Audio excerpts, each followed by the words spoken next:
Welcome to Daily Current Affair. Today is 20th of August 2022. The first question is first certified हर घर जल state of India. हर घर जल को जो scheme है उसको complete करने की पहली सर्टिफाइड जिसको सर्टिफिकेट मिला है कौन सी स्टेट है? J&K, गोवा, दिल्ली और Madhya Pradesh. So answer is B, that is Goa. तो सबसे पहली जो 100% हर घर जल वाली स्कीम थी जिसने कंप्लीट किया था हर घर जल मिशन, दैट वाज गोवा। और अब उसको क्या किया है, अब उसको सर्टिफिकेट इसका मिल गया है। So first certified Har Ghar Jal scheme state of India is that is Goa. So Jal Jeevan mission हमने स्टार्ट किया था 15 अगस्त 2019 को। ठीक है, इसी के अंडर क्या था, हमने एक टारगेट रखा था कि हर घर जल हमने पहुंचाना है टैप वाटर। ठीक है, अप टू 2024 तक। तो ये डेट आपने याद रखनी है, 2024 तक इसका टारगेट है। Goa became the first certified हर घर जल स्टेट। ठीक है, first district of India to get certified by Har Ghar Jal is that is Burhanpur, Madhya Pradesh. कल हमने यहाँ पे शायद मंडला किया था, यहाँ पे मंडला नहीं है, इसको कट करके आपने बुरहानपुर वहाँ पे रखना है। Burhanpur is the first district to get certified Har Ghar Jal scheme.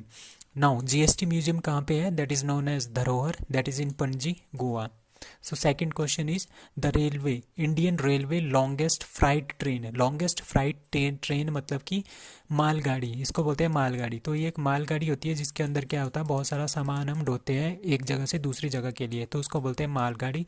So longest freight train कौन सी है? Super 100, super Vasuki, super power, super Shakti. So the answer is B, that is super Vasuki. So super Vasuki हमारे पास इंडियन रेलवे की सबसे लॉन्गेस्ट फ्राइट ट्रेन है। ठीक है, इसकी लेंथ है 3.5 किलोमीटर। तो ये कितना है? 3.5 किलोमीटर की इसकी लंबाई है। एंड 295 इसके 295 इसके जो है ब्लॉक्स हैं। ठीक है, और 6 इसके लोकोज हैं।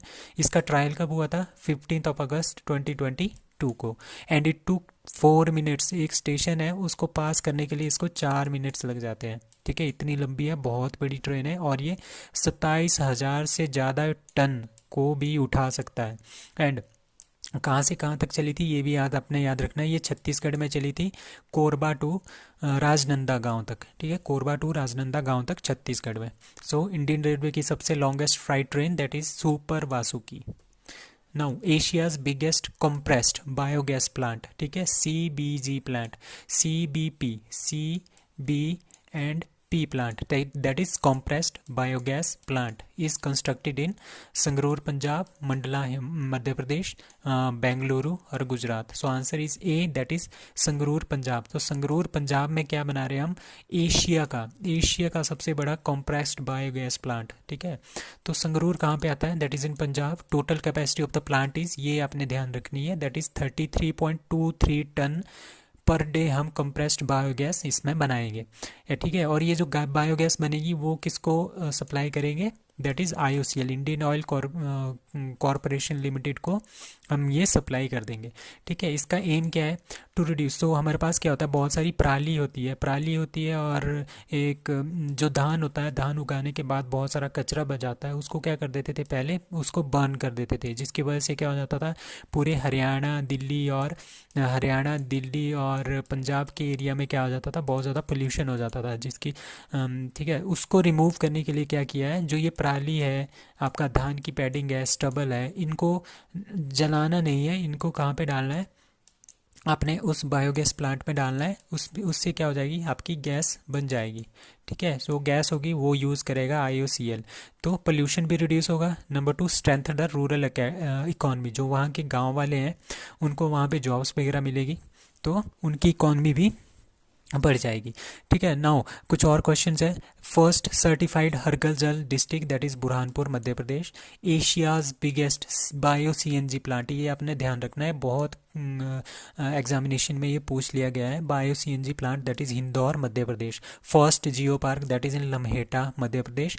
बायोमास हाइड्रोजन प्लांट, ये 2 बार पूछ लिया है आपके SSC के एग्जामिनेशन में। बायोमास का जो हाइड्रोजन प्लांट है that is Khandwa, Madhya Pradesh. Biggest floating solar power plant that is Omkareshwar dam. And green field ethanol plant कहाँ पे है? That is in Purnia, Bihar. Now next one is India's first double decker air conditioning बस, ठीक है। हमारे पास क्या है, एक बस है, ठीक है, उसके 2 डेक हैं, ठीक है, और ये किससे चलेगी, इलेक्ट्रिसिटी से चलेगी, ये इसमें डीजल और पेट्रोल नहीं यूज़ होगा। इस डबल डेकर है और इलेक्ट्रॉनिक है, ठीक है, एयर कंडीशनिंग, और इसमें जो है ये एसी होगा इसके अंदर, ठीक है। एयर कंडीशनिंग बस है, पहली है, ये बहुत हैवी है, बहुत हैवी है, ठीक है, डबल डेकर है और साथ में एयर कंडीशनिंग है, तो बहुत ही मतलब अच्छी न्यूज़ है। और अच्छा करंट अफेयर का क्वेश्चन बनता है कि ये डबल डेकर की एयर कंडीशनिंग बस कहाँ पे स्टार्ट की है, चेन्नई, बेंगलुरु, दिल्ली और मुंबई। सो answer is D, that is Mumbai में ये स्टार्ट की गई है। कंपनी हु मेड दिस बस, उसका नाम है स्विच, जो स्विच कंपनी है उन्होंने इसको बनाया है। और नेम ऑफ द बस, इस बस का नाम क्या है, that is switch electric vehicle 2022।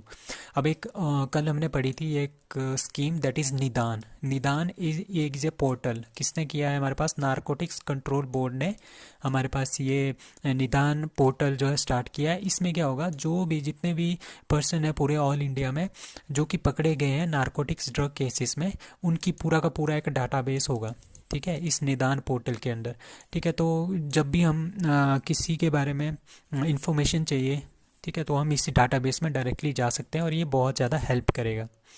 Now which state announced 2% seat reservation for sports person in government jobs, that is Gujarat, Tamil Nadu, Karnataka और Maharashtra. So answer is C, that is Karnataka. So Karnataka ने किया है 2% सीट रिजर्व की है, किसके लिए, गवर्नमेंट जॉब्स में, किसके लिए, स्पोर्ट्स पर्सन के लिए, जो स्पोर्ट्स, जिनके पास स्पोर्ट्स का कोटा होगा, नेशनल है इंटरनेशनल का।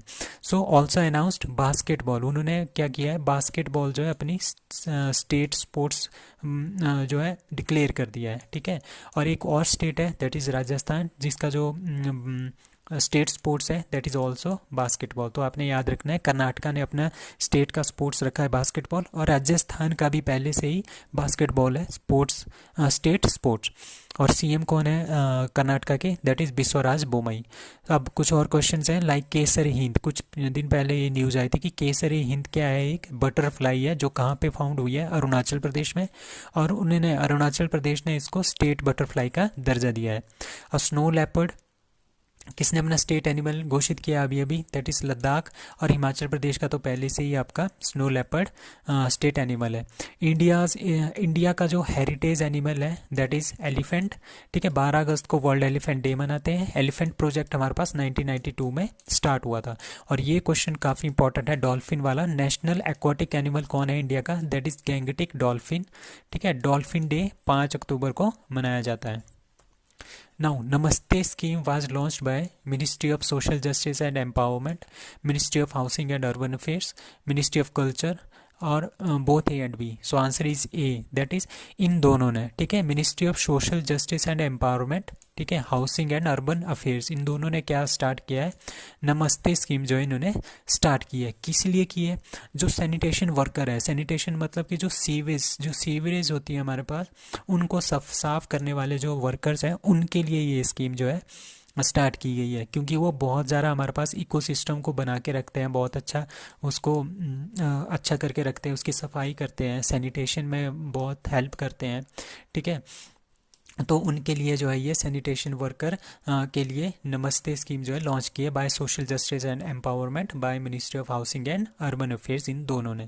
इसका एम क्या है, इसका एम ये है कि जैसे हमारे पास सैनिटेशन का काम करते हैं, जो सीवरेज वगैरह होती है उसमें काम करते हैं, तो उसमें क्या हो जाती है, बहुत ज़्यादा गैस हो जाती है, ठीक है। तो आदमियों को क्या करना पड़ता है, अभी भी इंडिया में कोई मशीन्स इसमें यूज़ नहीं होती है, हाथों से ही वो साफ़ करना पड़ता है।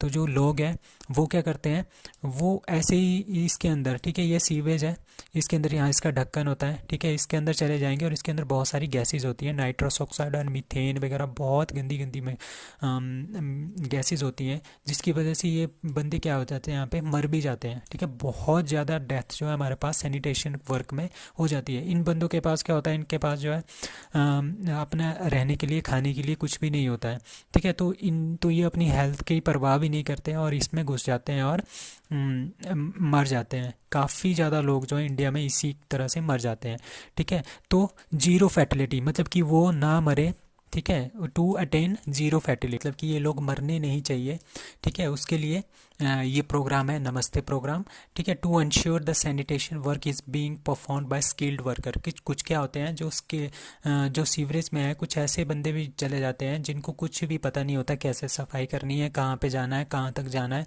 तो इस वजह से उनकी डेथ हो जाती है। तो वहाँ पे क्या होता है, इनको पता ही नहीं होता है कि इनके पास स्किल्स भी नहीं होते, ठीक है। तो इनको क्या करना है, स्किल्स, ठीक है, उनको करना है कि जो काम कर रहे हैं सैनिटेशन का वो स्किल्ड हो, ठीक है।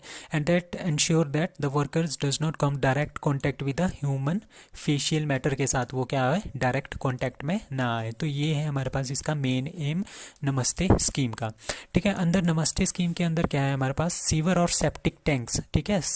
सीवर और जो सेप्टिक टैंक्स होते हैं, वर्कर्स होते हैं, विल बी आइडेंटिफाइड, उनको क्या करेंगे, जो हमारे पास ये काम करते हैं सैनिटेशन का काम करते हैं, उन वर्कर को हम सबसे पहले आइडेंटिफाई करेंगे कहाँ कहाँ पे है, और उनको क्या करेंगे, उनको हम बताएंगे कि क्या क्या कैसे कैसे इनको साफ़ करना है, ठीक है, और क्या क्या इसके हजार्ड्स हैं। हजार्ड्स हैं मतलब कि कैसे कैसे आपके लिए ये घातक बन सकता है आपकी लाइफ के लिए।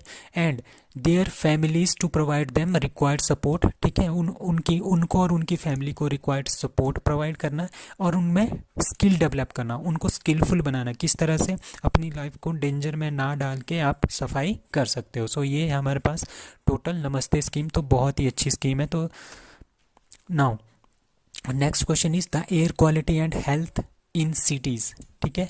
Report is released by air quality and health in cities is a report that is released by UNDP, WHO, world health organisation, US based health effects institute that is HEI, Australia based health effect institute HEI। So answer is C, that is US based, United State में एक health effects institute है, उन्होंने air quality and health cities के ऊपर एक report बनाई है। इसके अकॉर्डिंगली क्या जो पर्टिकुलेट मैटर होते हैं PM2.5 और नाइट्रोजन डाइऑक्साइड, उसकी वजह से उनकी मात्रा को देखेंगे कि कितनी है, उसके हिसाब से हमें पता चलेगा कि हमारी जो वायु है, जो एयर है, कितनी पॉल्यूटेड है। So India is home to 18 of 20 cities, ठीक है, विद मोस्ट, ठीक है, 18 से 20 सिटीज़ हमारे पास इसके अंदर आती है, जितनी भी टोटल है, ठीक है। Most severe increase in fine particles from PM2.5 from 2010 से 2019 तक। सो इसमें पहले नंबर पे है दिल्ली, ठीक है, दूसरे नंबर पे है कोलकाता, ठीक है, तीसरे नंबर पे नाइजीरिया की कोई सिटी है, ठीक है, और चौथे नंबर पे हमारे पास आता है, जो फोर्थ नंबर आता है दैट इज़ लिमा पेरू, और फिफ्थ नंबर इज़ ढाका। तो आपने ये याद रखने हैं top two, that is Delhi and Kolkata. We will host FIBA का मतलब क्या है, federation of international basketball association under 18 women Asian basketball championship जो है होस्ट करेगा। कौन करेगा होस्ट, चेन्नई, दिल्ली, हैदराबाद और Bengaluru. So answer is D, that is Bengaluru. So Bengaluru क्या करेगा, FIBA अंडर 18 के जो वोमेन एशियन बास्केटबॉल चैम्पियनशिप है उसकी मेजबानी कर रहा है। तो इंडोर स्टेडियम है हमारे पास दो, that is Koramangala and Shri Kanteerava and Koramangala, ये दोनों हमारे पास बेंगलुरु में है। तो वहाँ पे आपके पास ये इंटरनेशनल इवेंट होगा, ठीक है। The event in Bengaluru will be features 192 basket player होंगे और 16 डिफरेंट कंट्रीज जो इसमें पार्टिसिपेट करेंगी। अब FIBA के बारे में जानते हैं, federation of international basketball association के बारे में। इसका हेड क्वार्टर कहाँ पे, इसका चेंज होता रहता है, 3 बार इसका चेंज हो गया है, जिनेवा था, उसके बाद कहीं और चला गया था, अब यहाँ पे इसका लास्ट है, आजकल इसका है माइज स्विट्जरलैंड में, ठीक है। और 13th and current FIBA president है हमाने नियांग, एंड FIBA एशिया के प्रेसिडेंट है सऊद अली अल थानी, ठीक है, आपने ये याद रखना है। Now world humanitarian day and world photography day is observed on, कब मनाया जाता है, ये दोनों एक ही दिन मनाए जाते हैं, कब मनाए जाते हैं, दैट इज़ 19 अगस्त। आपने ध्यान रखना है, world humanitarian day and world photography day. अब वर्ल्ड ह्यूमैनिटेरियन डे के बारे में जानते हैं कुछ, ठीक है। It is celebrated on 19 August every year, ठीक है। किसके लिए, जो एड प्रोवाइड करते हैं एंड हेल्थ वर्कर जो हैं who volunteer to help victim, ठीक है, of disaster and crisis all the odds, जब जहाँ पे क्राइसिस वगैरह हो, विक्टिम्स वगैरह हो, वहाँ पे डिजास्टर हो रहा हो, तो वहाँ पे क्या होगा, वहाँ पे ये हेल्प करते हैं। ठीक है, हेल्थ वर्कर होते हैं ये, और कुछ और एड प्रोवाइड करते हैं। हेल्थ वर्कर भी हो सकते हैं और कुछ और हेल्प भी प्रोवाइड करते हैं। तो क्या, ठीक है, तो उनको बोलते हैं हम ह्यूमैनिटेरियन पीपल और वॉलेंटियर। और उन्हीं के बेस पे हमारे पास वर्ल्ड ह्यूमैनिटेरियन डे मनाया जाता है। 19 अगस्त 2003 को क्या हुआ था, वहाँ पे बॉम्ब अटैक हुआ था। कहाँ पे? बगदाद, इराक में। वहाँ पे क्राइसिस चल रहे थे, वहाँ पे क्या हुआ, बॉम्ब अटैक हुआ। वहाँ पे क्या थे, बहुत सारे वहाँ पे ह्यूमैनिटेरियन वर्कर थे, तो जिनकी जो है डेथ हो गई थी, दैट इज़ 22 की डेथ हो गई थी। उनको याद रखने के लिए क्या हुआ, 5 साल बाद 2008 में वर्ल्ड ह्यूमैनिटेरियन डे जो है यूनाइटेड नेशन ने स्टार्ट कर दिया था। उसके बाद वर्ल्ड फोटोग्राफी डे क्या होता है, ठीक है, ये 19 अगस्त को ये भी मनाया जाता है। ठीक है, the aim of the world photography day is to create awareness. ठीक है, फोटोग्राफी के बारे में awareness, share ideas, encourage people to take up photography. ठीक है, तब क्या होता है, 1837 में क्या होता है, एक फ्रेंच मैन थे, Joseph Joseph nice for nice पे, ठीक है, एंड लुइस डोगोरे। ठीक है, उन्होंने इन्वेंट किया था डोगोरे टाइप। डोगोरे टाइप एक तरह का फोटोग्राफिक टाइप का होता था। ठीक है, it was which was the world's first ever photographic process. ठीक है, फिर 1839 में 1839 से जो है हम इसको मना रहे हैं, वर्ल्ड फोटोग्राफी डे को।